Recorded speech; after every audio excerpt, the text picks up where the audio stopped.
अमित शहांच्या वक्तव्याचा फडशा दसरा मेळाव्यामध्ये पाडेन असं उद्धव ठाकरे यांनी म्हटलंय। महाराष्ट्रामध्ये अराजकता माजलीये, एकनाथाच्या नावाने तोतेगिरी करणारे खूप दिसतात असा निशाणा ठाकरेंनी मुख्यमंत्र्यांवर साधलेला आहे। तर गेल्या 2 वर्षापासून कोर्टाचं दार ठोठावत आहोत, अजून न्याय मिळत नाही असं देखील उद्धव ठाकरे यांनी म्हटलंय। परत अमित शाह येतात आणि परत तुमचा पक्ष फोडण्याची भाषा करताय।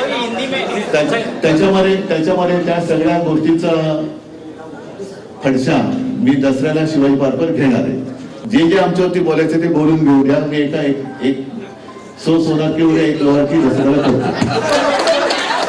जे त्या ठिकाणी धाडसाचे निर्णय घ्यायचे होते, तो धाडसी गृहमंत्री म्हणून अमित भाईंची ओळख आहे आणि त्यांचा फडशा उद्धव ठाकरे कसा काय पाडू शकतात?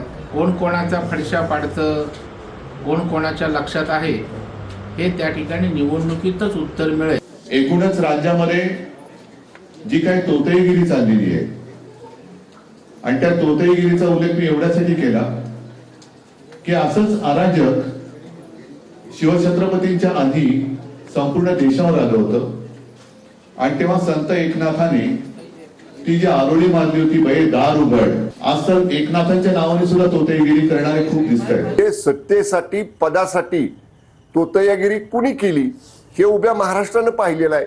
त्यामुळे एकतर त्यांनी माननीय शिंदे साहेबांचं थेट नाव घ्यावं, पडद्या आडून असं काहीतरी नुसतं संदिग्ध बोलण्यापेक्षा त्यांनी थेट नाव घ्यावं। तर आम्ही कोण आहोत, आम्ही ओरिजिनल आहोत का तोतय आहोत, हे 2.5 वर्षापूर्वी आम्ही त्यांना आणि सगळ्या महाराष्ट्राला दाखवून